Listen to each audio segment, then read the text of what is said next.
आज हम एशिया की नदियों के बारे में जरूरी और परीक्षा के लिहाज से महत्वपूर्ण जानकारी हासिल करेंगे। आप साफ साफ देख रहे हैं कि एशिया की ज्यादातर नदियां पूर्वी एशिया में हैं या फिर उत्तरी एशिया में। ये देखिए चाइना, रसिया और दक्षिण पूर्वी एशिया के जो देश हैं भारत के पूर्व में, यहाँ पर नदियां ज्यादा हैं। पश्चिम एशिया में नदियों की कमी है, खासकर भारत के पश्चिम में पाकिस्तान है। पाकिस्तान में तो सिंधु नदी बहती भी आप देख रहे हैं, लेकिन पाकिस्तान के पश्चिम में इराक, ईरान, सीरिया, सऊदी अरब, संयुक्त अरब अमीरात, ये अरब का प्रायद्वीप, दुनिया का सबसे बड़ा प्रायद्वीप है अरब का प्रायद्वीप। इसमें सबसे बड़ा देश है सऊदी अरब, आप जानते हैं। तो पाकिस्तान के पश्चिम में जो देश हैं इराक, ईरान, सीरिया, सऊदी अरब, संयुक्त अरब अमीरात, ये ज्यादातर शुष्क क्षेत्र हैं। शुष्क अर्थात मरुस्थली, वर्षा कम होती है। वर्षा कम होती है तो नदियां भी नहीं निकल पाती हैं। एक सवाल पूछता है कि इराक की राजधानी बगदाद, पाकिस्तान के पश्चिम में ईरान, ईरान के पश्चिम में इराक। सवाल आता है कि इराक की राजधानी बगदाद किस नदी के तट पर है? टिग्रिस नदी के तट पर है। टिग्रिस, तो बगदाद टिग्रिस नदी के तट पर है। तो हम एशिया की नदियों में ज्यादातर देखेंगे उत्तरी हिस्सों में और पूर्वी हिस्सों में जो नदियां हैं। आइए रूस की नदियों से चर्चा शुरू करते हैं। रूस में एक पर्वत है बीचों बीच, यूराल पर्वत। आप जानते हैं कि यूराल पर्वत के पश्चिम में जो रूस का भाग है, पहले मैं बता दूं रूस दुनिया का सबसे बड़ा देश है, तो यहां से लेकर पश्चिम में यहां तक विस्तृत है, दुनिया का सबसे बड़ा देश है। रूस में उत्तर दक्षिण में जो पर्वत विस्तृत है उसे यूराल कहते हैं। आप जानते हैं कि यूराल के पश्चिम में रूस का जो भाग है वो यूरोप का भाग है, क्योंकि यूरोप और एशिया अलग अलग महाद्वीप नहीं है, जुड़े हुए हैं। तो हमने एक संकेत मान लिया है कि यूराल पर्वत के पश्चिम में जो रूस है वो यूरोप में चला जाता है, और यूराल पर्वत के पूर्व में जो रूस है वो एशिया में चला आता है। यानी यूराल के पूर्व में एशिया और यूराल पर्वत के पश्चिम में यूरोप। यूरोप महाद्वीप की नदियों के बारे में हम पढ़ चुके हैं, इसलिए यूराल पर्वत के पश्चिम में जो नदियां हैं उसे जानने के लिए यूरोप महाद्वीप का वीडियो देखना होगा। हम यहाँ पे एशिया की नदियों के बारे में बात करेंगे जो कि यूराल पर्वत के पूर्व में है। यूराल पर्वत के पश्चिम में दो नदियां दिखाई दे रही है, एक यूराल पर्वत से यूराल नदी और वल्दाई हिल से वोल्गा नदी। वोल्गा यूरोप की सबसे लंबी नदी है। वोल्गा और यूराल के बारे में जानकारी यूरोप महाद्वीप में दी जा चुकी है। आइए एशिया महाद्वीप की नदियों को देखते हैं। यूराल पर्वत के पूर्व में जो रूस है, यूराल पर्वत के पूर्व में जो रूस है उसे हम क्या कहते हैं? साइबेरिया। साइबेरिया क्षेत्र में तीन नदियां निकलती हैं, ओब, येनेसी, लीना।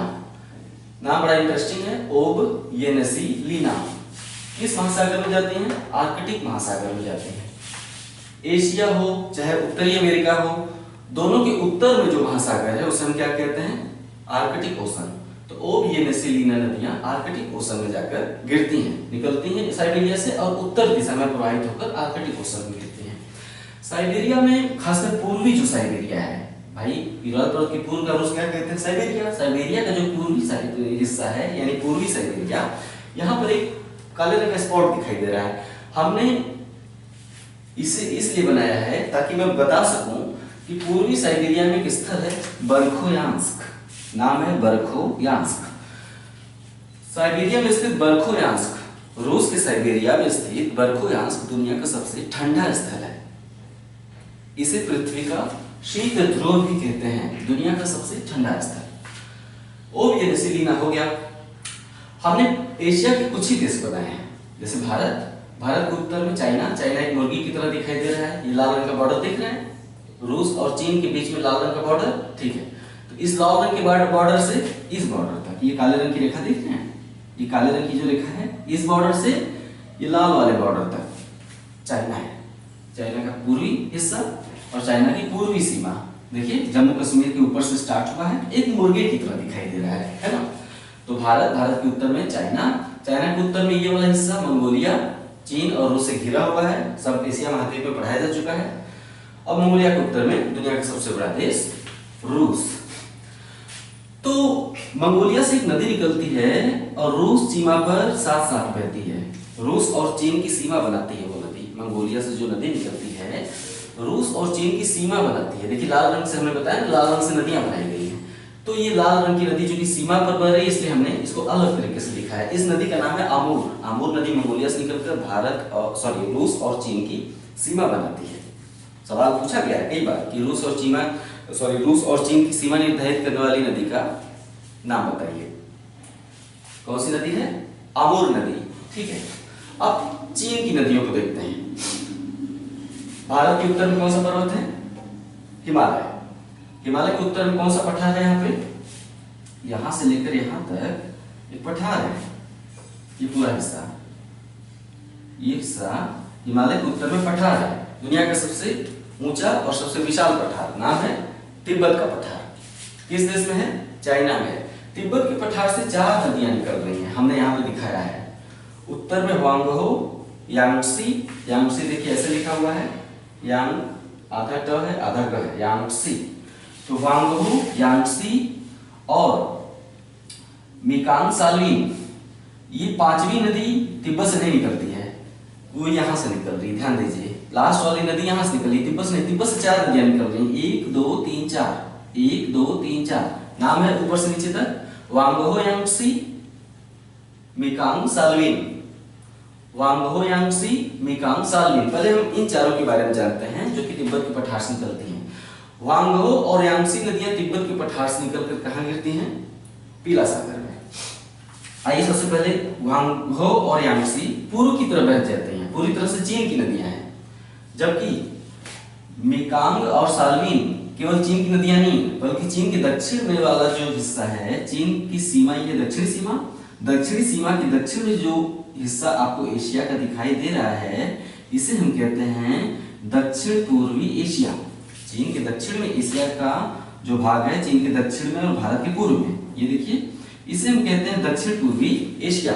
हालांकि दक्षिण पूर्वी एशिया में इंडोनेशिया के द्वीप भी शामिल हैं, वो अलग बात है, लेकिन जो मुख्य भूमि पर जो हिस्सा है चीन के दक्षिण में, उसे हम कहते हैं दक्षिण पूर्वी एशिया। इसे दक्षिण पूर्वी एशिया में 5 देश शामिल हैं। इस दक्षिण पूर्वी एशिया में कितने देश हैं? यहाँ पर मुख्य भूमि पर, इंडोनेशिया को छोड़ दीजिए, इस मुख्य भूमि पर 5 देश शामिल हैं। 5 देश नहीं है, 6 देश शामिल हैं, एक सिंगापुर भी है लास्ट में। इन 5 का देश है, सॉरी 5 देशों का नाम है म्यांमार, थाईलैंड, पूर्व की तरफ बढ़ रहे हैं, Myanmar, Thailand, Laos, Cambodia, Vietnam. रट लीजिए, 5 देशों का नाम है पश्चिम से पूर्व की ओर। म्यांमार, आप एटलस में देख लीजिए, Myanmar, Thailand, Laos, Cambodia, Vietnam. Myanmar, Thailand, Laos, Cambodia, Vietnam. Atlas में ध्यान से देखिए, यहाँ पे 5 देश बने हुए हैं। एक छठा देश है यहाँ पर मलेशिया, सिंगापुर है। तो हालांकि मलेशिया भी यहां से स्टार्ट होता है, हम मलेशिया और सिंगापुर को छोड़ देते हैं, मलेशिया और सिंगापुर को छोड़ देते हैं, ये वाला जो प्रायद्वीपीय हिस्सा है इसे छोड़ देते हैं। तो मुख्य भूमि पर यहाँ पर 5 देश हैं, जिनका नाम मैंने लिया म्यांमार, थाईलैंड, लाओस, कंबोडिया और वियतनाम।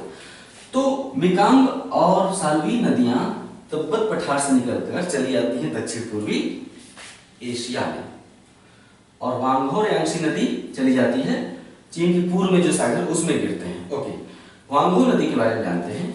वांगहो नदी तिब्बत के पठार से निकलकर बोहाई की खाड़ी में गिरती है। ये जो सकरा सा खाड़ी है, इसे हम क्या कहते हैं? बोहाई की खाड़ी।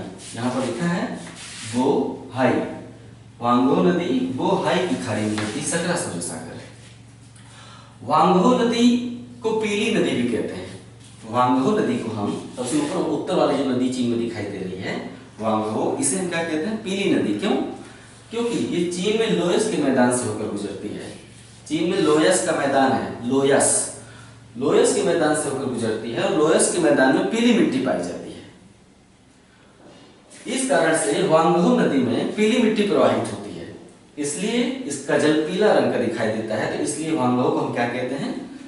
पीली नदी। लिखते जाइए, सब बहुत ही महत्वपूर्ण, सब पूछा जा चुका है, जो नहीं पूछा गया है आगे काफी संभावना है। पीली नदी कहते हैं। तो वांगहो गिरता है बोहाई की खाड़ी में।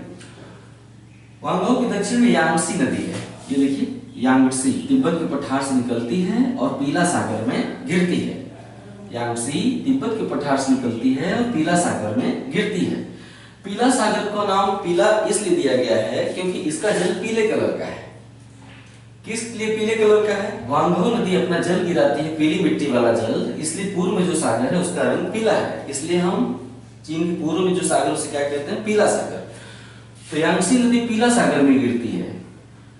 बोहाई की खाड़ी पीला सागर का ही एक भाग है, यानी बोहाई की खाड़ी का जल भी पीला ही होता होगा। बोहाई की खाड़ी का जल भी पीला ही होता होगा। इसलिए पीला सागर का एक भाग है बोहाई की खाड़ी, यानी वांगहो बोहाई की खाड़ी में और यांगसी पीला सागर में गिरती है।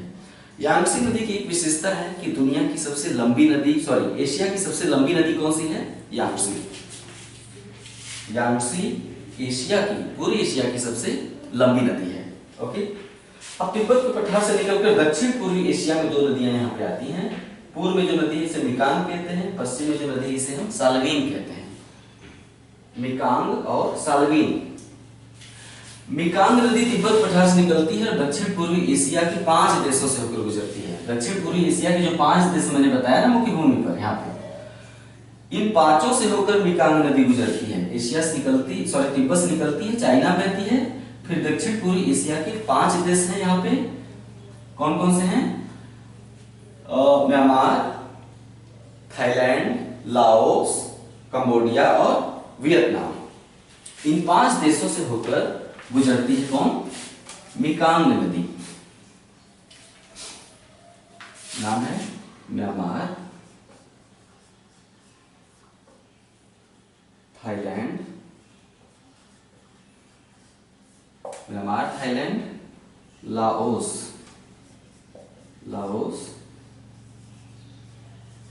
कंबोडिया और वियतनाम। यहाँ पे 5 देश हैं। मिकांग नदी चीन के बाद इन 5 देशों से होकर गुजरती है, इसलिए परीक्षा में पूछा जाता है कि कौन सी नदी दक्षिण पूर्वी एशिया के 5 देशों से होकर गुजरती है। उत्तर होगा मिकांग नदी।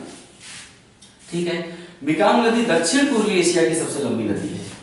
दक्षिण पूर्वी एशिया की सबसे लंबी नदी मिकांग नदी, वांगहो, यांगसी, मिकांग। आप एटलस में देखिए, स्पष्ट कर लीजिए। तो दक्षिण पूर्वी एशिया की सबसे लंबी नदी है मिकांग नदी। एशिया की सबसे लंबी नदी यांगसी नदी। दक्षिण पूर्वी एशिया की सबसे लंबी नदी मिकांग। मिकांग नदी को दक्षिण पूर्वी एशिया की गंगा भी कहते हैं। आपसे सवाल ये भी पूछा जाता है कि दक्षिण पूर्वी एशिया की गंगा किस नदी को कहते हैं? मिकांग नदी को कहते हैं, जो कि तिब्बत के पठार से निकलकर दक्षिण पूर्वी एशिया के 5 देशों से होकर बहती है और दक्षिणी चीन सागर में गिरती है।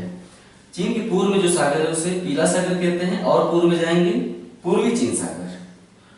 चीन के दक्षिण में जो सागर है उसे हम क्या कहते हैं? दक्षिणी चीन सागर। दक्षिणी चीन सागर चीन यहां तक है और ये वाला जो सीमा है दक्षिण पूर्वी एशिया का, ये वियतनाम देश बसा हुआ है। यहां से लेकर यहां तक वियतनाम है। तो दक्षिणी चीन सागर के तट पर जो देश है इसे हम कहते हैं वियतनाम। आपने थोड़े दिन पहले खबरों में पढ़ा होगा कि दक्षिणी चीन सागर में द्वीपों को लेकर वियतनाम और चाइना के बीच कुछ विवाद था। ठीक है, तो ये दक्षिणी चीन सागर है। तो दक्षिण पूर्वी एशिया की गंगा और दक्षिण पूर्वी एशिया की सबसे लंबी नदी मिकांग नदी किस सागर में गिरती है? दक्षिणी चीन सागर में गिरती है। मिकांग नदी के पश्चिम में आते हैं साल्वीन नदी। तिब्बत के पठार से निकलती है, चाइना में जाती है और म्यांमार में चली जाती है। साल्वीन नदी तिब्बत के पठार से निकलती है, चाइना में बहती है और कहां चली जाती है?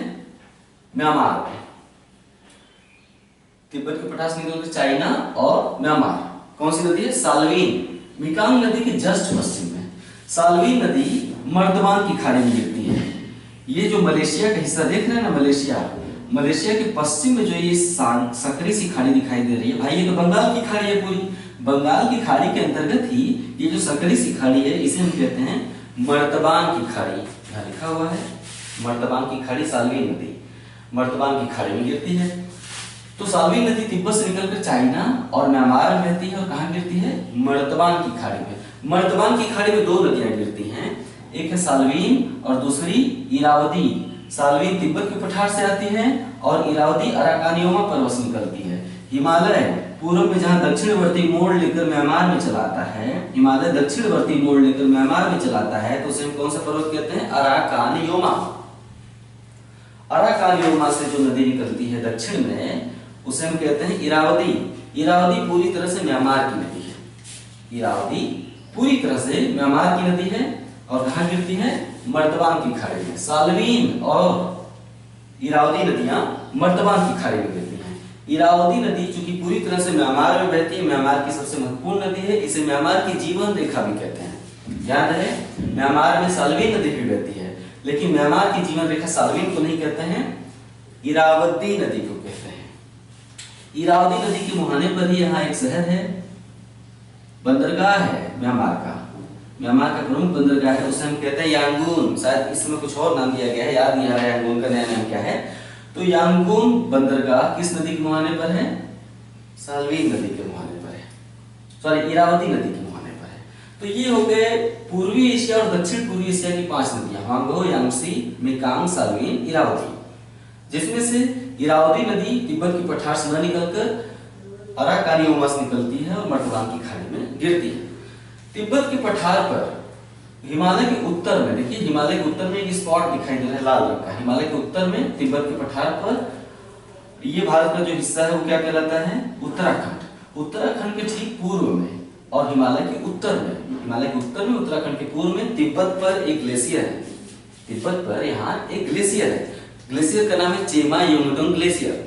चेमा योंगडोंग ग्लेशियर, नाम थोड़ा अजीब है।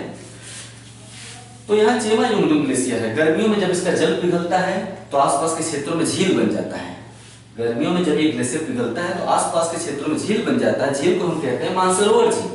मानसरोवर झील में जब पानी ज्यादा लबालब होता है तो 3 नदियां निकल पड़ती हैं। पश्चिम की ओर 2 नदियां निकलती हैं और एक नदी पूरब की ओर, देखिए मानसरोवर झील से पश्चिम की ओर 2 नदियां निकलती हैं और एक नदी हिमालय के साथ साथ पूर्व में बहने लगती है, हिमालय के साथ साथ। ठीक है, तो पश्चिम में जो नदी निकलती है उससे हम, उत्तर में जो नदी है उसे सिंधु कहते हैं, दक्षिण में सतलज।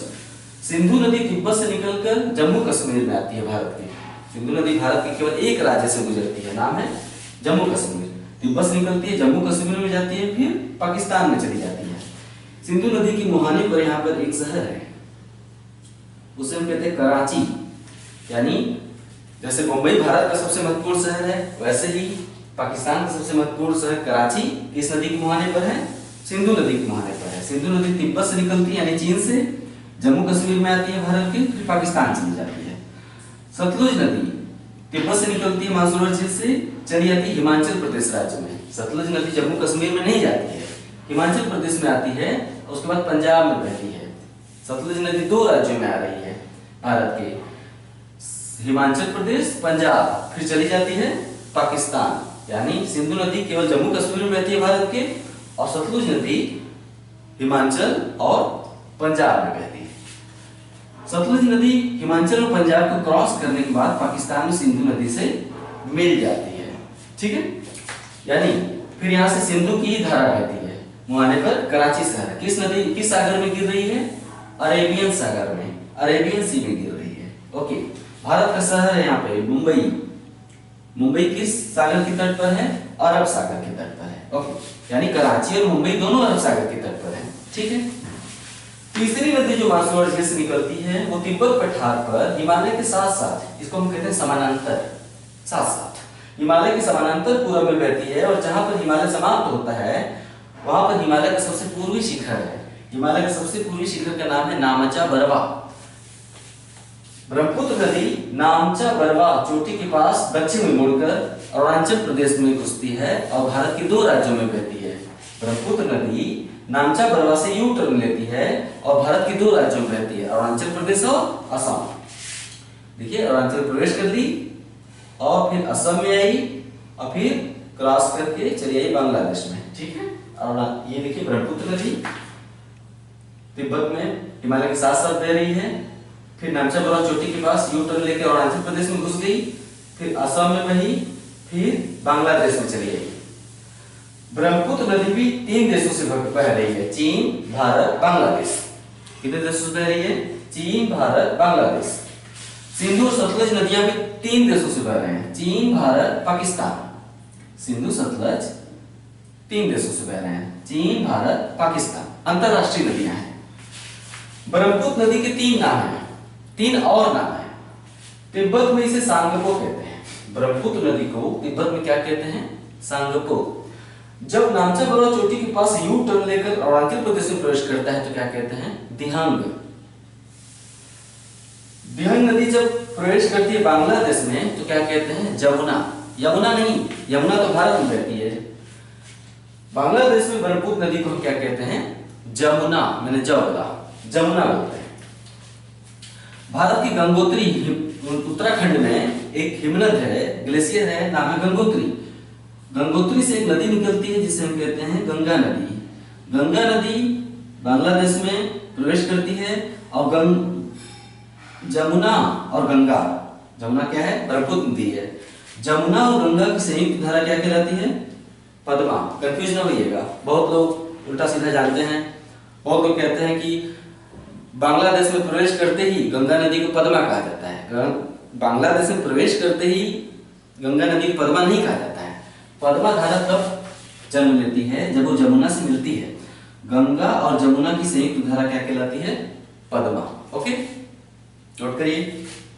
पद्मा नदी आगे बढ़ती है तो दक्षिण पूर्वी भारत है ना, सॉरी उत्तर पूर्वी भारत, यहाँ पर मणिपुर राज्य से एक पहाड़ी निकलती है। उत्तर पूर्वोत्तर भारत है ना, पूर्वोत्तर राज्यों में 8 राज्य है या 7 राज्य, 7 सिस्टर्स बोलते हैं। तो मणिपुर से एक नदी यहाँ से निकलती है, उसे नाम देते हैं मेघना। मेघना नदी जब पद्मा से मिलती है तो पद्मा और मेघना की संयुक्त धारा क्या कहलाती है, मेघना ही कहलाती है। यानी बंगाल की खाड़ी में गिरते वक्त गंगा नदी किस नाम से जानी जाती है, मेघना नाम से जानी जाती है। गंगा जमुना से मिलने के बाद पद्मा, मेघना से मिलने के बाद मेघना। ओके, ये हो गया मानसरोवर झील से निकलने वाली नदियों की विशेषताएं और नाम। और इन नदियों के बारे में जब भारतीय भूगोल आप पढ़ेंगे तो वहां पे जानेंगे, ठीक है।